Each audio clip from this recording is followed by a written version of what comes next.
Welcome to The Weekly Trend, a podcast for navigating the markets through the lens of technical analysis. The Weekly Trend podcast is provided for educational purposes only and does not constitute any professional advice. Listeners should not act upon the information or content without first seeking advice from a registered financial planner. Welcome back to the Weekly Trend podcast. This is a unique one because today is Thursday, March 16th, 2023. We're not recording on a Friday, so we don't have Friday data yet, which sometimes can be the most important, but we do have closing data. The S&P 500 closed at 3960 this afternoon.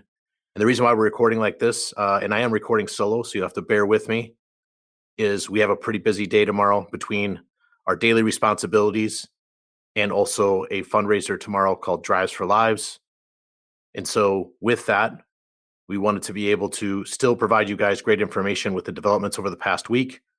At the same time, meet our obligations on Friday for our clients, as well as have a good fundraiser.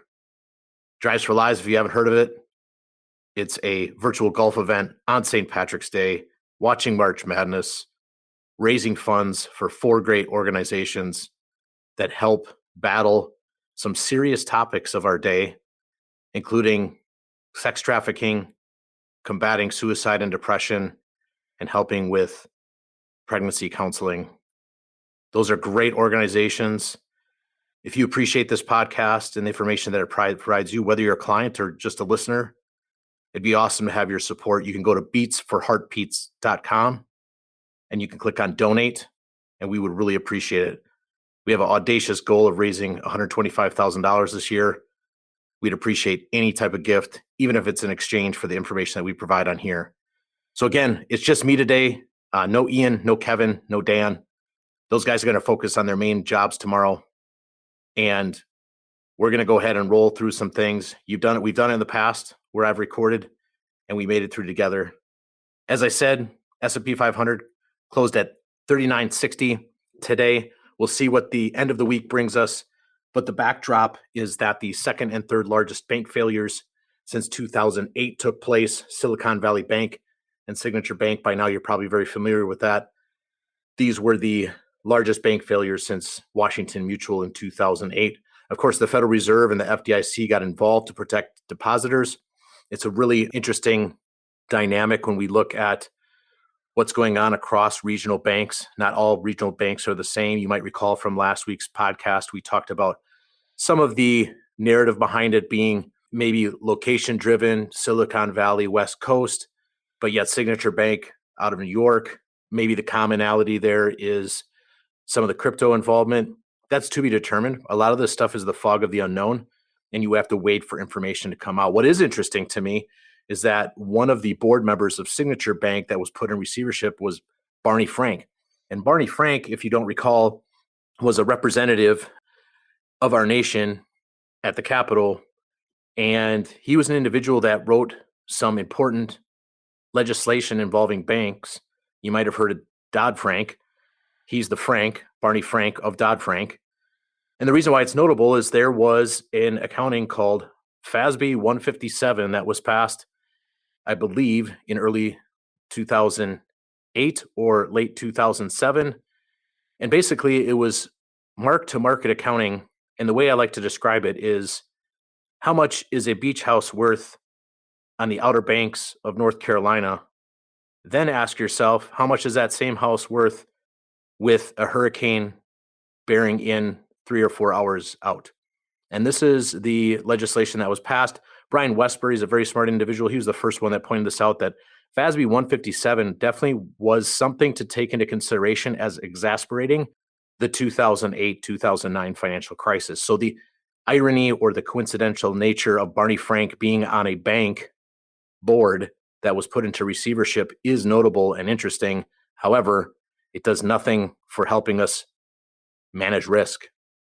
So we have several large banks pledging funds to a troubled bank, First Republic Bank, which, interesting enough, after that pledge this evening is down minus 16% in the overnight session. Now, again, we'll see where that is by morning and where it is by Friday afternoon. What we do know is that regional banks overall corrected about minus 25% in 5 days.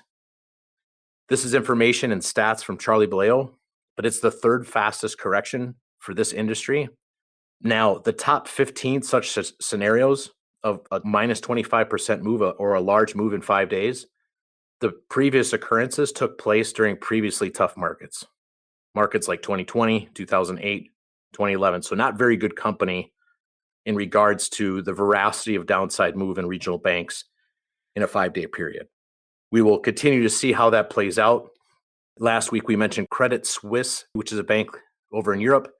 It is at $2.16. Some of you who have done adaptive education with me are familiar with the concept of moldy grapes, right? You go into the store and the grapes are on sale.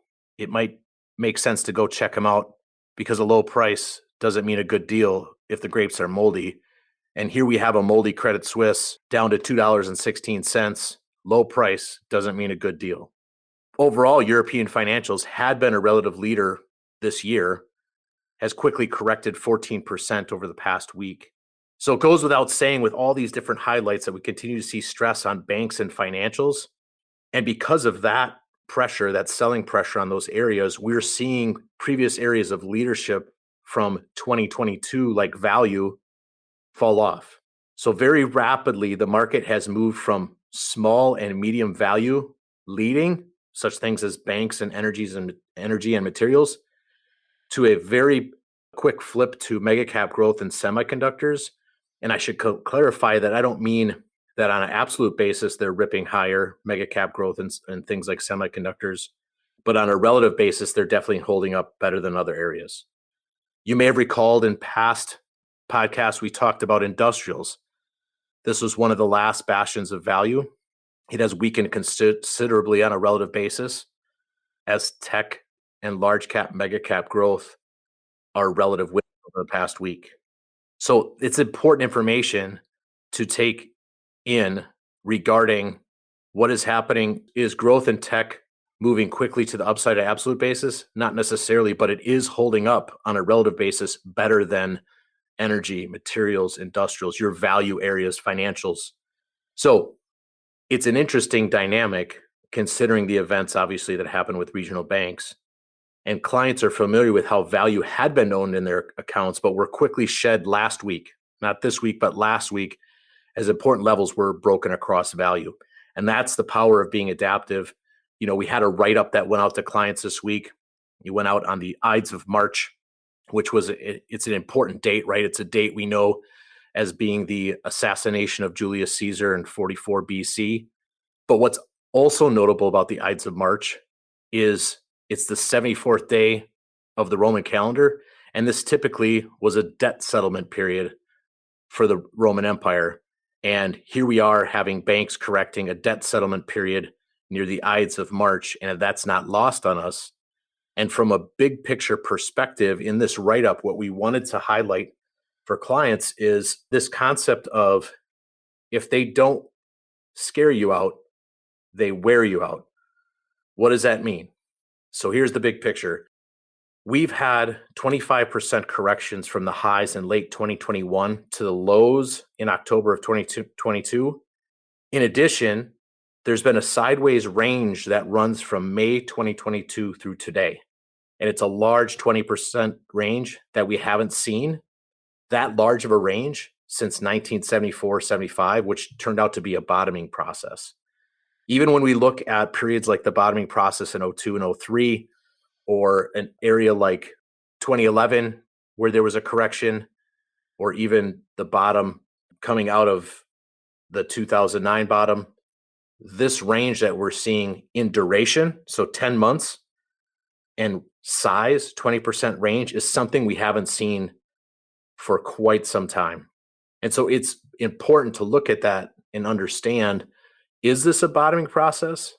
And the correct answer is no one knows. People want to say, oh, you know, the next where a crash is going to happen, or they're going to say, oh, for sure we're moving higher. No one knows, but it's really important to have a game plan for those scenarios. But it is notable that important bottoms do occur in March. For example, notable bear market bottoms were completed in 1980, 2003, 2009, 2016, and 2020. That's from great information from Yale Hirsch. And so we want to pay attention. Is this a bottoming process? It could be. But really, we have to have evidence to prove that it is a bottoming process. In the market write up to our clients, we laid out the 3 steps, and I'm okay with sharing it with you here because it's really no surprise. If we are going to see a move higher in stocks broadly overall, yes, there are stocks underneath the surface that are moving higher. There are also stocks underneath the surface that are moving lower. And we've been in this large 10-month sideways range in the broad markets. In addition to that wear out happening after a scare out of minus 25 or 20 plus % from late 21 through October of 2022. The first step in building evidence towards further upside for the market would be simply, let's just reclaim our 200-day moving average. Whether we're looking at the S&P 500, small caps, or the NASDAQ 100, these would be good things to reclaim, right? Looking at the prior 200 trading days of information on average, can we be above that? So far, NASDAQ 100 has held its 200-day, meaning it's slightly above it. S&P 500 just reclaimed it today. We'll see if it can do that again through tomorrow. But small caps, think value, are still below their 200-day moving average. This makes sense, right? NASDAQ 100 is your mega cap, your big cap tech. I just got finished highlighting the different areas that have held up on a relative basis, and those are your mega cap, large cap tech areas. It makes sense that the Qs have held its 200-day moving average. S&P 500 did so today. Small caps still below. Step 2, right? So first, let's just reclaim that level. Step 2 would be, let's reclaim the 4080, 4180 level on the S&P 500. Why is this important? That level is something that carries significance going all the way back to May of 2022. After breaking down and confirming a downtrend in April, we retested this level, this 4080 to 4180 level, and subsequently sold off and have moved sideways since. And when we talk about 2023, and we talked about the breadth thrust that we saw, the Whaley breadth thrust and the breakaway momentum recorded in January, those have subsequently been given back. And wouldn't you know it, they were given back at the 4080, 4180 level. In fact, at the 4080 level, we've seen 2 days, one in February and one in March, with 90% down day, 90% of stocks in the NYSE participating to the downside. That is a breadth thrust to, downwards rather than upwards. And so this is the weakest response we've seen to those type of momentum measurements, whether it's Whaley or breakaway momentum. And so this 4080 level, super important. Step 1, reclaim the 200-day moving average. Step 2, reclaim the 4080 to 4180 level. We're still below there. And I know it sounds like a broken record. We've talked about it over and over on here, but it's really an important area because, right, this is behavioral finance. Where have sellers showed up in the past? Consistently at the 4080 to 4180 level. Broadly speaking, from an S&P 500 speaking level, we need to see that reclaim.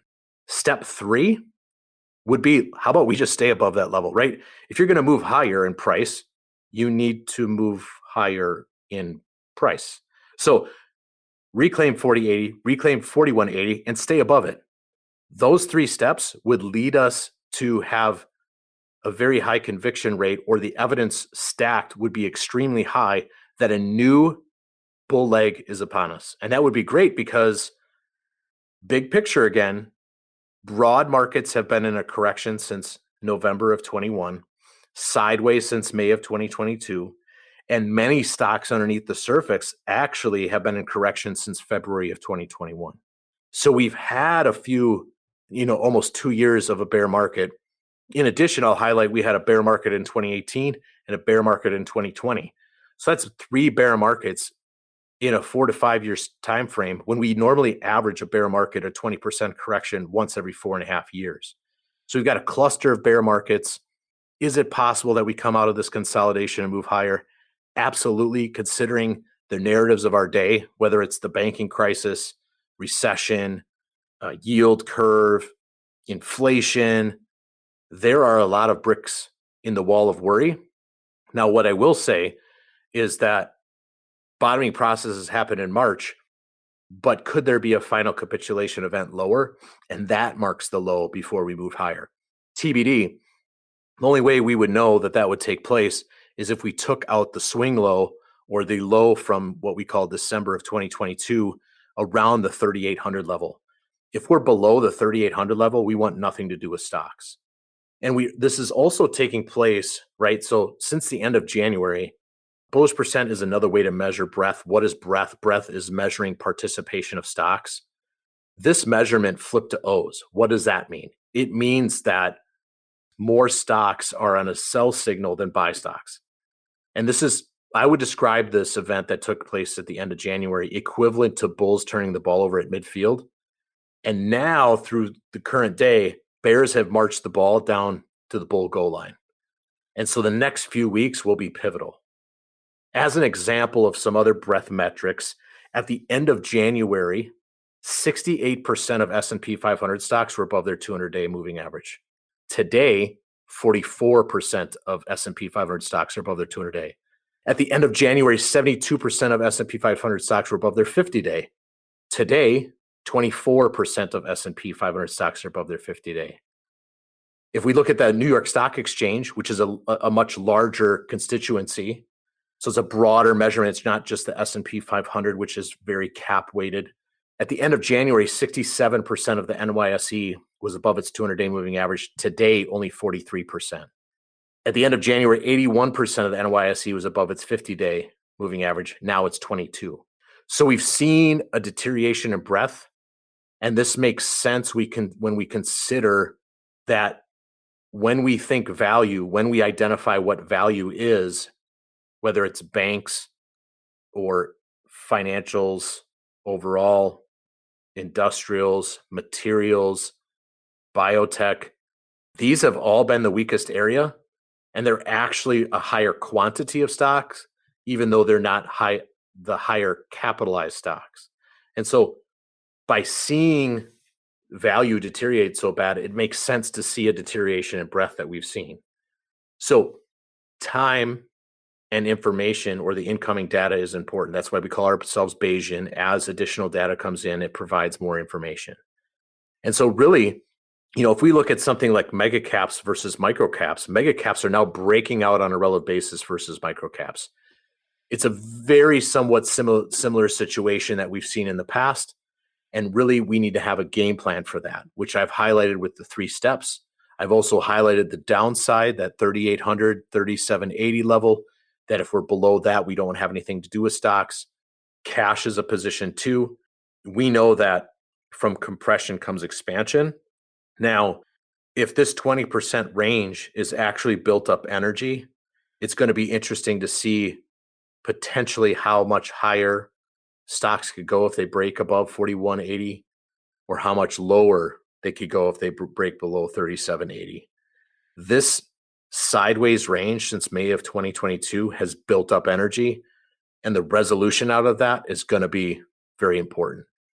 Those familiar with the Adaptive Select ETF know that it uses a measurement of a 5-day and a 200-day moving average in relationship with each other. This was something else highlighted in the market write-up.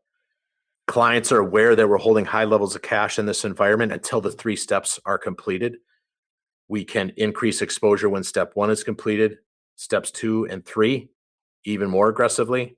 When we look at the 5-day and 200-day moving average and using Adaptive Select, if that were to stay that way on a Friday for something like the 500 largest stocks in the S&P, 500 stocks in the U.S., largest stocks in the U.S., which is different than the S&P 500, if that were to be the case, that product would move to T-bills and into protective mode, which is a valuable way to manage risk and to seek to reduce any type of exposure to market corrections.